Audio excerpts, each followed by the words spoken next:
That's unsexy.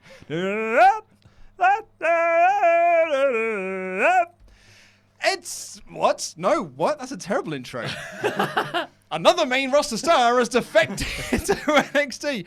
Sorry, I was so busy. So confused. I was so confused. It's because did you fade or did you just cut? I faded. Oh, you faded. Sorry, it looked so harsh. I got so off balance. It's not ready. I wasn't ready. I was too busy doing my Simpsons impersonations. Anyway, welcome to the WrestleRamble. It's the rambliest of all the rambles that we do. It's the most slapdash of all the rambles we do. It's the post NXT WrestleRamble, and another main roster star has jumped to NXT. Spoilers, it was Fandango. I'm Luke and this is El Fakador Laurie Blake. Over there, returning is Randy Andy Datson. So you get your super chats across to him. Leave a comment down below, press the thumbs up, do all the other stuff that Ollie likes you to do, and just enjoy the show. Share it with friends. Randy is back because you'll listen to the our old podcast. If you listen to the WrestleRamble podcast, we tell the story that Ollie and Pete have gone on a, quote, work date to go see Hobbs and Shaw because they're going to review that on Screen Stalker tomorrow. So click the link in the video description below to head on over to Screen Stalker, where we're going to be on there today talking about Wolverine rumors in the MCU and the casting for that, as well as WWE 2K20 stuff. And then tomorrow, Pete and Ollie will be reviewing Hobbs and Shaw, talking about post-credits and the ending and all this sort of stuff. And we're going to have some... what else we got on the show tomorrow? What else we got planned for it? I have no idea. No? Oh, we'll figure that out. We'll work it out in the morning. We'll work out that later. So anyway, that's why Randy Andy Datson is back on the old Super Chat. So get your Super Chats across to him. But let's talk about the opening portion of this show, where Tyler Breeze took on Jackson Riker. So this was set up from a couple of weeks ago, where they had a bit of a tense meeting backstage in that little photo shot area that they like to do. And... the one thing they ever set up for tapings. Yes, exactly. Yeah. And the Undisputed Era. I'm 6th and 7th. Forgotten Sons. Yeah, the Forgotten Sons. I don't know who's who. It's the shirt. Yeah, it's the shirt. So I'm being choked by my own tie. The Forgotten Sons were having a chat with Tyler Breeze, saying like, "You are old and we're new and we won't be forgotten," etc., etc., etc. Led to this match, which was Wesley Blake lying through his teeth. You're old and we're new. I'm new. I've not been here for 10 years. Yeah, wink, wink. And this was fairly good stuff. It was a good way to put over Riker a lot because it was all about using sort of the power game. And Tyler Breeze was trying to use some speed and stuff. He would try and fight back, but Riker would just shut him down. But it did have probably my least favorite finish in WWE at the moment, which is the surprise roll-up. It's the smaller guy gets the surprise roll-up on the bigger guy, and then this bigger guy looks... But it was a victory roll this time. Yes. Not just a roll-up. Not just a roll-up. No, it's the victory roll. Although I feel like that's overused as well. Yeah, I mean, this was all angle, though, wasn't it? And that's it. And it's a bit of a waste for the Forgotten Sons. And I think, like, even the way they framed the Forgotten Sons of saying, like... And they made a point here again, is like, against the enforcer of the Forgotten Sons. It's like, I get he's the big guy, but he's like... I feel like he feels like the leader. Yeah, he's not like he's the leader. Yeah. He's not just like Braun Strowman was in the Wyatt family. Yeah. Like he was definitely the enforcer. Yeah, Riker feels like the brains and the controlling edge. Exactly, he's the one who's making he's the big plans. boss. Is what it feels like. I completely agree with you on that one. But I mean, I really like Jackson Riker as a presence. I think he's got a really cool look. I'm actually really turning a corner on the Forgotten Sons. Yeah, getting there. Yeah, I'm getting there. I quite like him at this point. I really dig their music. I like their presentation, even if it's a bit hokey. But I think it's mostly because I just really like Riker. I think they protected him so well that they've given him such an aura that I was excited to see him get in the ring with Tyler Breeze. Yeah, he needs a few more wins against actual named people. Oh, it's definitely the next thing on the list of things to do with Riker is, I don't know, win against someone whose name we know and not just Johnny Boots and Tights. And that's why I would say as well that it probably would have made more sense to give Riker the win here. Give Riker the win here and then have beat down Tyler Breeze and then have our mystery, surprise return. Because at the moment, like, Tyler won and then got beaten down. And then they stood tall at the end, but like, well, Tyler still won. Like, even when he got beaten down the end, he still won. He still beat them. Yeah, he won the match, and it doesn't. I don't think it puts over the Suns at all. Like, it could have just been the match. They could have done the whole thing without the roll up and called the match off. Yeah, exactly. Like they could have just done the other two get in the ring and start beating them down, and then you just call it off, and that's when you get surprise return. Yeah, and Tyler needs wins as well because he is in some need of wins after coming back to NXT. So I kind of get it from that aspect of it. But I really think we need to give the Forgotten Sons, particularly Jackson Riker, like might be his first loss in NXT. Oh, maybe. Yeah, and like it just feels like it's really early to be doing that. So I wasn't massively keen on that. And then the Forgotten Sons just beat up Breeze in the ring. And then who should make his return? No music, just storms down to the ring. It's Fandango. Looking like a 1950s greaser. Oh, Fandango. Fandango made his return to WWE after injury. He's moved to NXT. And I popped. Yeah. Because I didn't know this was coming. You were teasing this last week saying that something big was going to happen. And this is what it was. It was Fandango making his return. And this was not dancing Fandango. This was not having a laugh Fandango. This dude was serious. Yeah. He was in serious mode here. Which is why they did not put his music on for him to storm out to. It does undermine it slightly. Yeah, because they gonna get you. Yeah, because he like backdropped them and like they did this double super kick to Cutler and stuff, and they stood tall, and it really was like super serious Fandango, super serious Tyler Breeze, and I was like, wow, this is like a new it's a new edge to the Breezango tag team. Yeah. Even if they're going to keep that name, it just feels like we're dropping all of the silly gimmicks around. Yeah, the fashion Stasi now. Well, yeah, I mean, aside from, Tyler Breeze is still Prince Pretty, but but that's always suited him. I'm very curious to see if we are getting this serious side to Fandango as well. Even are they going to keep the name? I feel like changing the name is a good idea. Yeah, because then, as I said, it does get quite undermined when you're saying this super serious and you're like, oh, and then it goes. Da-da, yeah. And now the new hardcore champion, Fandango. Yes. And when you got all the crowd going, da-da, yeah, exactly. Yeah, it kind of undermines the seriousness of it when you're taking the piss. But I did think it was a cool return, that aside. And I did pop for it. Yeah, I'm really interested to see what they do with Breezango now that they're also that needs to work. What they're going to do with this tag team, putting them back into NXT, because obviously it feels like some sort of match with the Forgotten Sons is on the card, but are they then going to go into the tag title picture now, moving Breeze on almost immediately from the North American picture, where they obviously were just dropping him. They obviously had to drop him in last minute for TakeOver 25, and then now they're just like, okay, well, something else. Yeah, I think so. I think moving them into the tag division is quite a smart move. I really like them as a tag team as well. It's good to get, and I think that they can kind of flourish in that area as well. Whereas that, as we've been talking about for the last few weeks, that sort of North American title scene is pretty crowded at the moment. It's only going to get more crowded as more people come in. Like, we've got 8 new guys on the roster, and we've got Keith Lee and Dijak and all these other people whose gimmick is I don't get booked. So I think actually moving them into the tag division might be a smart thing to do. I can see them, this might be like one of those, it's the pre-show for TakeOver Toronto, so then it's on NXT the following week. Absolutely, yeah. I can see it being like, this is the sort of comeback match, and then I imagine they're just going to go into a holding pattern for a bit while they work out what they're doing with everyone else that they're trying to build. And because like Breeze and Fandango will have the sort of, that ability to just come out and get a pop, get a reaction, have a really good match against someone that you're trying to build, but they always feel like competitors just because of their status within NXT. Yeah, I wonder, do we want to push them as serious title contenders, or do we want to use them as enhancements for these sort of newer teams coming in and kind of giving them the rub, essentially, as you say, like with someone who's got a bit of star presence about them? I think what I would want to do with now that Breeze came back and immediately jumped into a title picture, and I think that really just re-established him as a presence. And I don't know if they're going to try and just do, because Breeze has been re-established, they're just going to have, because Fandango's with him, he's going to get the sort of shine off that slightly. I'm hoping that they do more of a whoever comes out of Toronto tag champs open challenge kind of thing.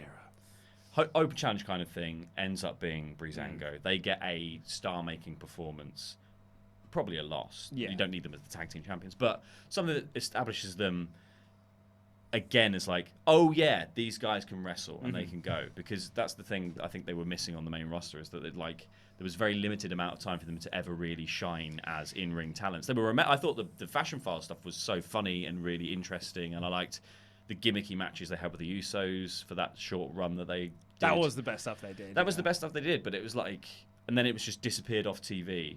And then just be geeks in the background of other segments. Well, the problem is they had the audacity to get over with something that WWE did not want. No. So WWE wanted them to be laughing stocks compared to the Usos, and they made it into the Usos look like they're not in on the joke. Yeah. Yeah.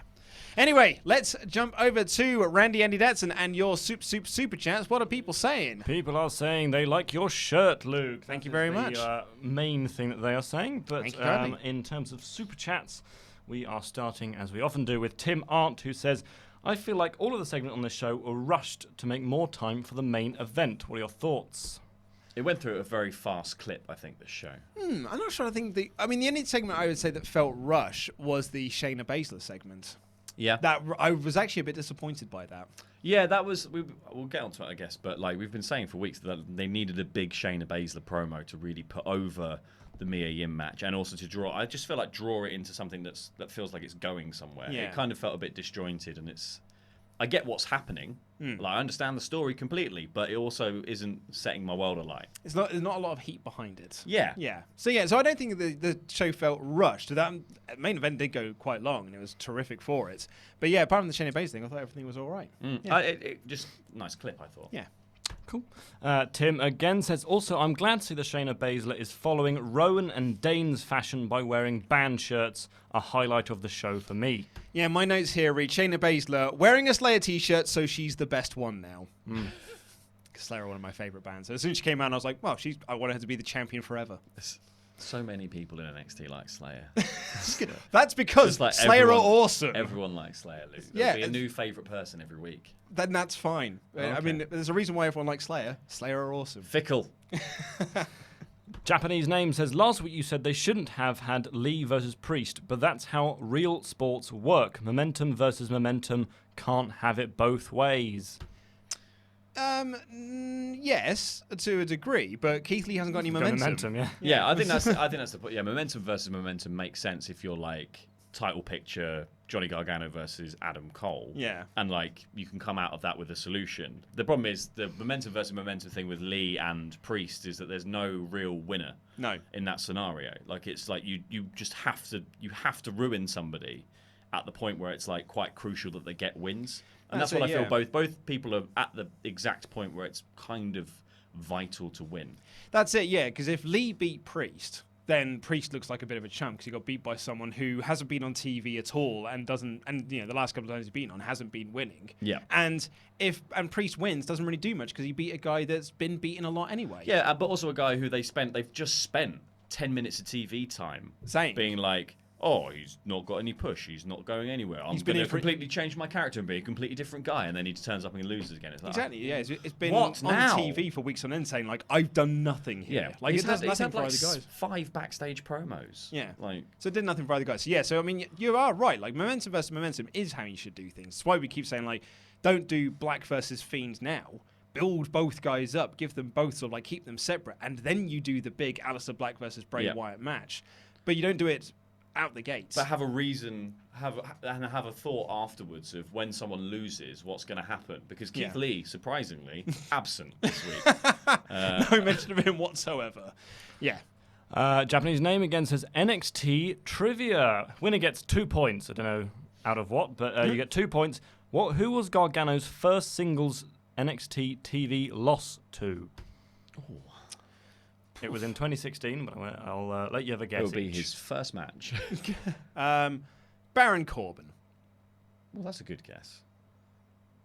He was was that when he was Enhancement Talent? He came in with as a tag team massive champion. Yeah. The answer is the TV is better turn off. The answer is a main roster star. Oh, I'll stick with Baron.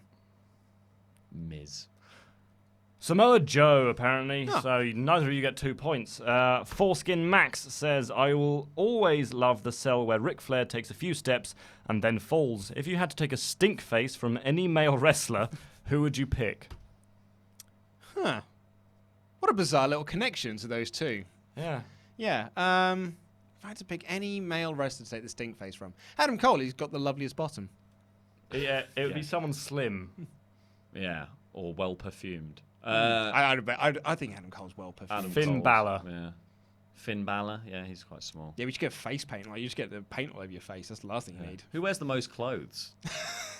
That's what I want. Bray Wyatt. Yeah. Yeah, he's got a lot of like pants going on, hasn't he? Maybe not Sunny enough for kiss. me.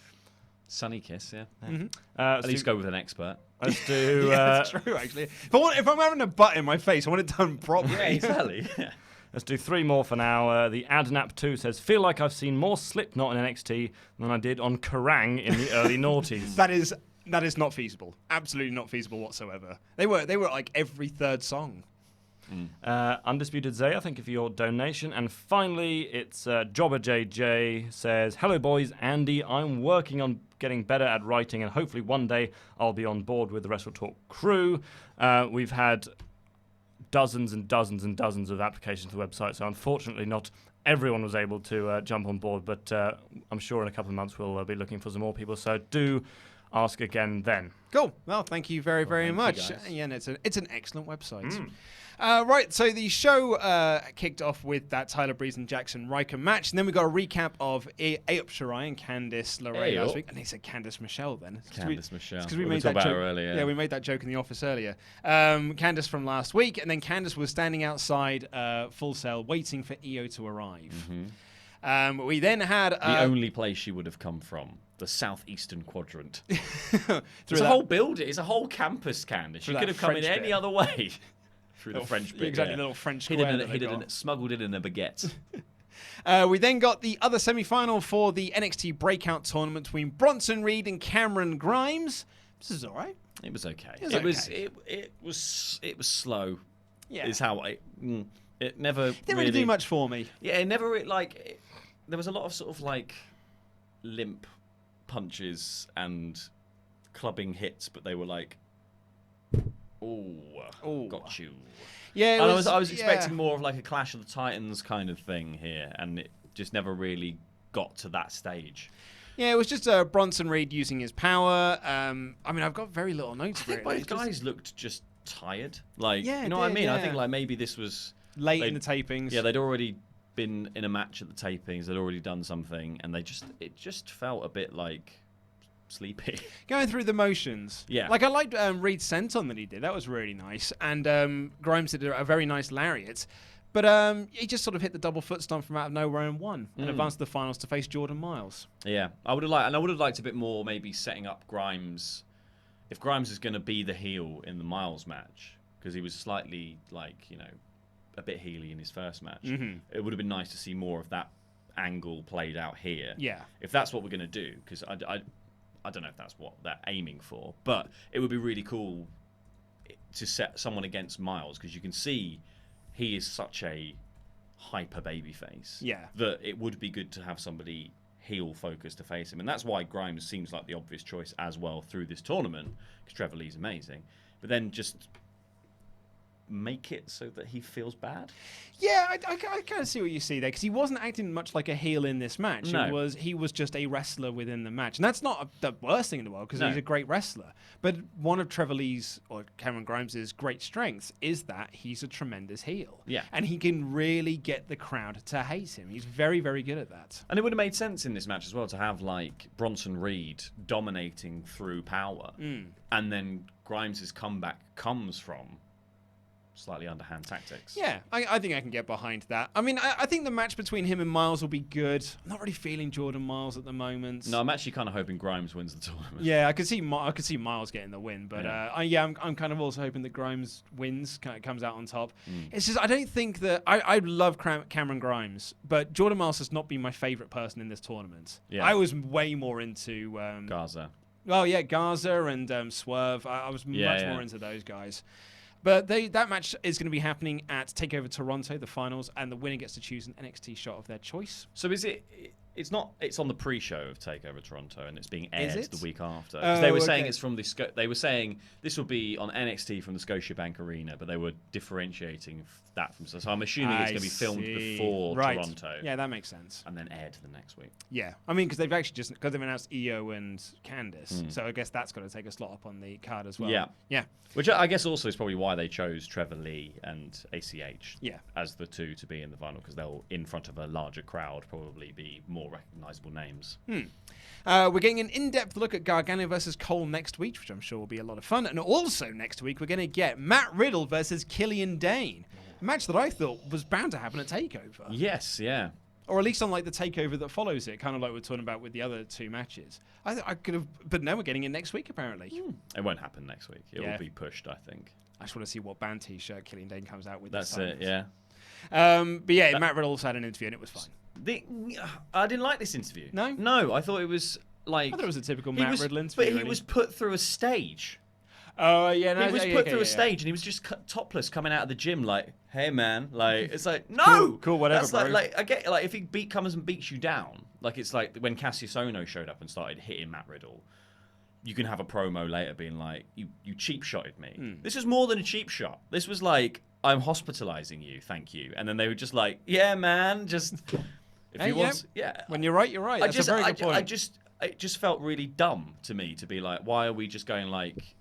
Clearly, they didn't have any time in whatever schedule they were working to do something like that, a proper angle with it. But it would have felt better to have a slightly downbeaten or downtrodden Matt Riddle coming out of the medical center or somewhere else having a checkup and saying, like, I might be down, but I'm not out, so I'm going to see you next week. Like, being like, I'm perfectly fine. I've been to the gym. I'm going out into the glorious sunshine in my flip-flops and wearing no T-shirt.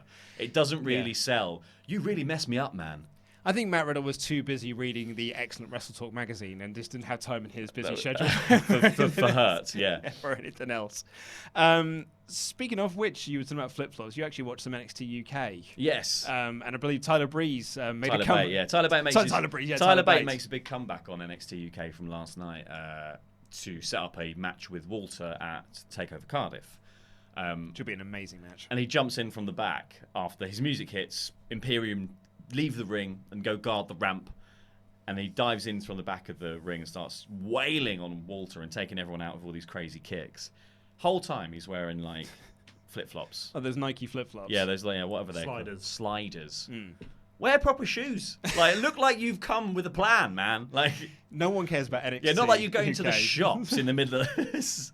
He Well, looks but in his like pajamas. he's leaving, like he's left his university flat to go and get beans and 4 cans of Kronenberg. Oh, no, let's be honest. If he's getting beans, he's going to be getting the little cocktail sausages in there as Oh, well. sometimes I do that for a treat now. It's just, I don't care if your baked bean tins are 5p. I'm spending that extra 3p to get my little cocktail pork sausages as well, I need mate. the nostalgia. Have that with some bird's eye potato waffles. That was, for a little while, like my university meal of choice. Or potato smiles. Oh, good shout, Smiles mate. are great, Yeah, smiles. What are else happened good. on NXT, Luke? I don't care. I want to talk about this now. Do you know what else I used to do? I used to make I do a waffle sarnie where you do bread, waffle, bread, waffle, bread. And you do that with like, and so you just do a lot of Well, like a club sandwich. yeah, club sandwich, but with potato well, waffle. My mind just went, what? Bit of HP Fruity in there. The king of condiments. HP Fruity. HP Fruity, that's the king You're of a condiments. rogue and a villain, Luke. Anyway, let's talk about Shayna Baszler. She came out being the best in the world by wearing a Slayer t-shirt.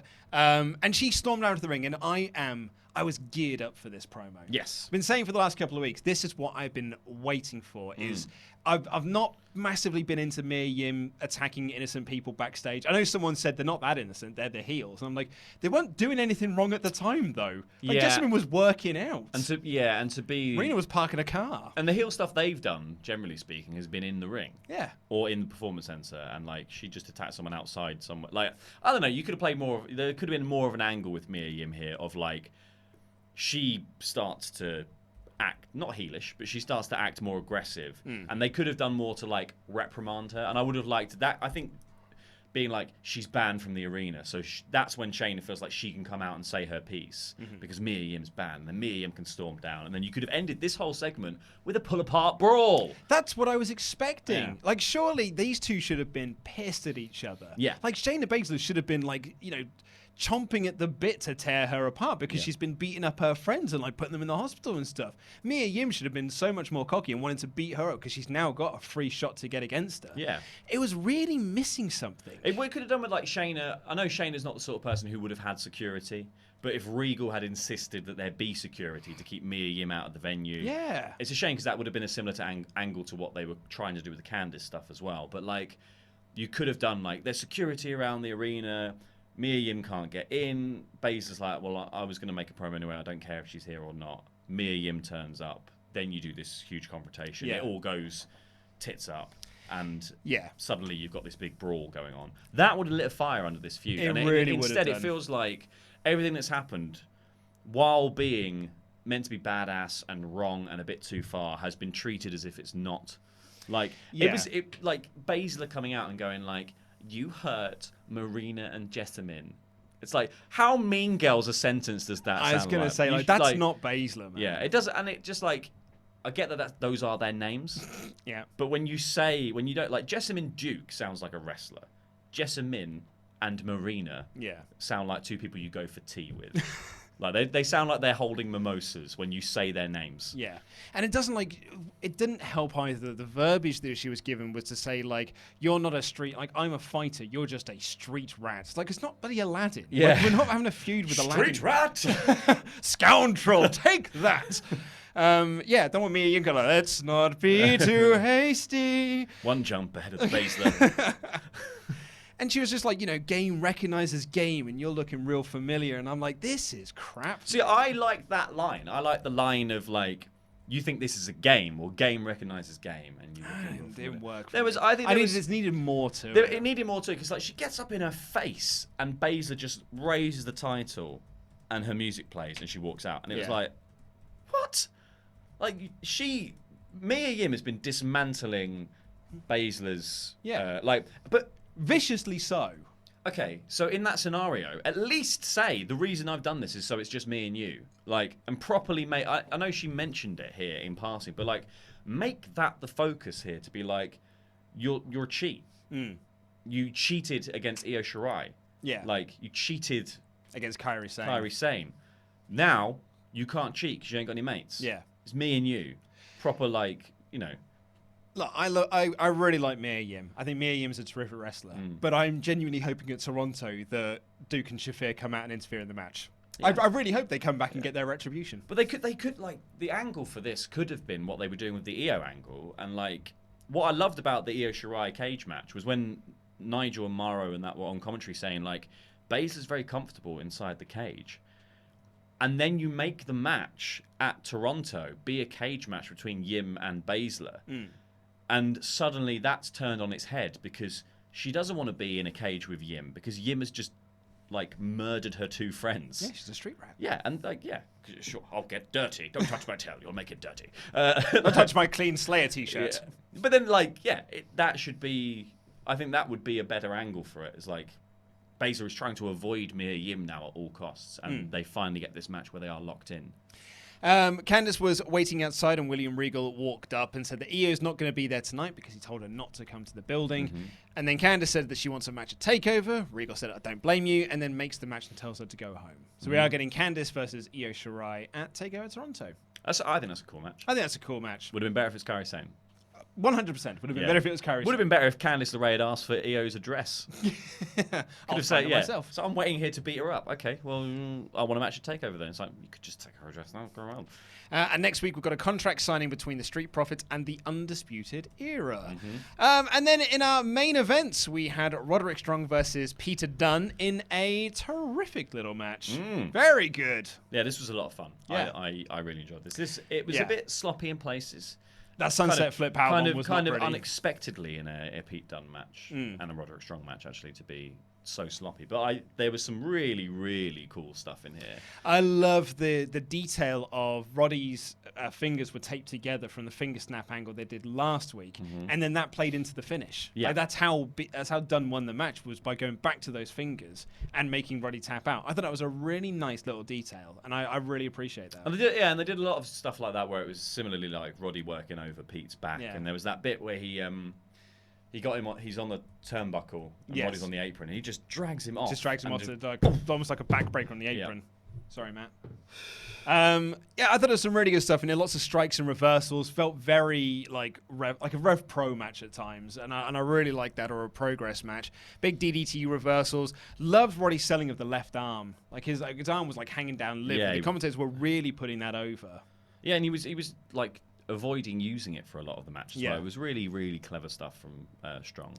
There's a nice bit on commentary as well when I think it was Morrow said both of these men, it was like, quite late into the match, and Morrow was like, both of these men are going to want to finish this match up soon. Yeah. And Mike Nigel goes, do you know who doesn't? Velveteen Dream. Yeah, that was great. I love that angle, and like playing all that stuff out as well was, I thought, really smart, because it's such an interesting dynamic going into this match that these two really do have like a blood feud, and then Dream just happens to be there, the champion. Like, well, yes, who really cares? Which then kind of played into the ending as well, because Pete Dunne won the match by like tapping out Roddy by snapping the fingers. Which I thought was a tremendous finish. That was a really smart finish, because actually that kind of protects Roddy as well. Because the reason why Roddy had to tap is because Pete Dunne had attacked him last week, and he had to have his fingers taped up. Yeah, I thought it was a really, really smart, cool ending. And then at the end of it, Dream just appears and he shows up in the ring and he teases hitting Dunne with the belt. And then it's like, lol, JK. Yeah. I'm just gonna Only because Dunne turns around like... Yeah, lol, JK. And the crowd started chanting triple threat because they hadn't seen the backstage segment that we saw last week where they announced it was going to be a triple threat. And then Dream celebrates the title. Dunne snaps his fingers and hits the bitter end to stand tall. That was I put Pete Dunne over massively strong. Yes, yeah. Love me some Pete Dunne. I wasn't entirely convinced by Dream teasing the belt. No? No, I don't think he's really been like a heel. No, but I don't think he was... I don't think he ever intended to hit him with it. I think he was just doing it to do it, and he would never had the intention of hitting him. Maybe I don't. That's just quite a complex read from the from what it looked like. I just was like, oh, that's a bit of a douche move, and then you've got caught, and then that's why Pete has gone after you when you're taunting in his face because he saw you. Going, I'm going to hit you on the belt. So yeah, I read it as Dream was essentially having fun with him and being like, oh, I could do this. But lol, JK, I'm not really. But Pete Dunne's like, give me your fingers, snap. Yeah. Bitter end. I'm not here to mess around, mate. Yeah. I'm not here. Have you seen my face? Doesn't look like I laugh a lot. I'm taking your I title. never learned how to smile. I'm taking your title next Saturday. I thought it was a really cool finish to a show that I thought overall wasn't great. Like, it was fine. Yeah. I like the. I mean, this was more than half of the show. Well, that's true. Like, That is true. I like the Fandango return, and I really like the main event. But everything else, I kind of sort of like. And I was just so disappointed in the Baszler Yim thing. So I can't believe I'm saying this. I thought Raw was better. Raw was really good. Raw was great this really week. fantastic this week. Yeah. This to me, there was just a lot in this that didn't make sense, and I was just wished it was either more or some of the angles they'd already set up. They just tweaked to really drive home the point of what they're trying to do, and then build the matches from that. But I think it was fine. It was fine. It was like it did what it said on the tip. Yeah, it was fine. Randy Adidatson, what are people saying up in them super chats? Well, a lot of people are being very kind and welcoming me back, so thank you very much to all of them. The reason I left is because I have other duties for the website. You got promoted. Basically. And I'm basically running the website now, so I have to be there much more. But we will start with Micah Williams, who says, who has America's butt, Captain America or John Cena? Captain America. Ant-Man told me so. Oh, that's fair enough, yeah. Christian Baltimore says, chop on, Pete. He's having fun. Well, we can assume he's having fun watching Hobbs and Shaw. The reviews that have come out have been very positive about it. Yep. Flame Inc. Live says, Randy Andy types really loudly. Hashtag heel Andy. It's not just you, Laurie, don't worry. No, well, I will go on record saying this. That keyboard sucks. The keyboard does suck. Essentially from the 1900s. The keys are about 4 inches off very the actual early pad. 1900s. It is like, it feels like a typewriter. Yeah, there's a system of cogs whirring for each key being pressed. You cannot press it quietly. Yeah, I'm stunned it's wireless. Yeah.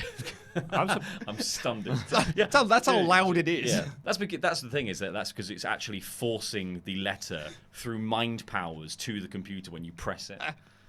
I'm surprised people are going to hear this, though. No one's ever said that before. But it's probably talking about when you're changing the cameras. Yeah, I'm very overzealous. Yeah, I'll do it. You do hit it very hard. I'll do it quietly.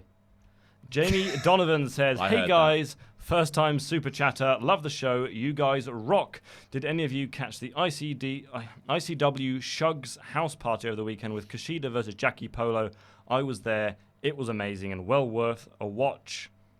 I'd imagine it was. It's Kushida, so yeah, absolutely. I have not seen it, no. But thank you very much for watching. No, it's quite hard for us to get that kind of content. Well, I mean, you could just get it on ICW's on-demand service, but I don't think we haven't got a work subscription to it. No. Yeah.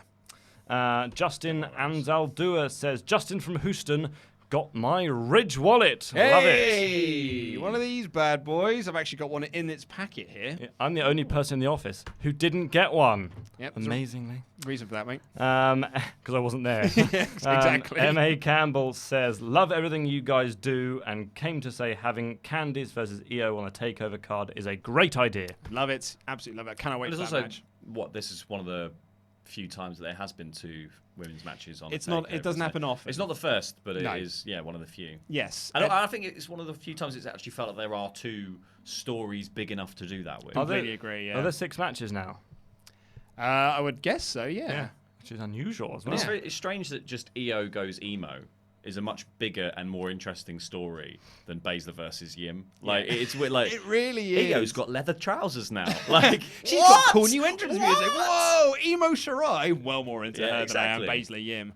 It's funny, we were talking about SummerSlam in the office earlier, and Ollie asked Pete, like, you excited for SummerSlam? And he went, I'm excited for TakeOver. Yeah. Yeah. You and I would be a live streaming TakeOver, I'd imagine. Is it me and you, or is it me and Ollie? I think my way. Okay, so it's me and Ollie. It's probably you. So me and Ollie are going to be live streaming TakeOver Toronto when it happens next Saturday when we do SummerSlam weekend.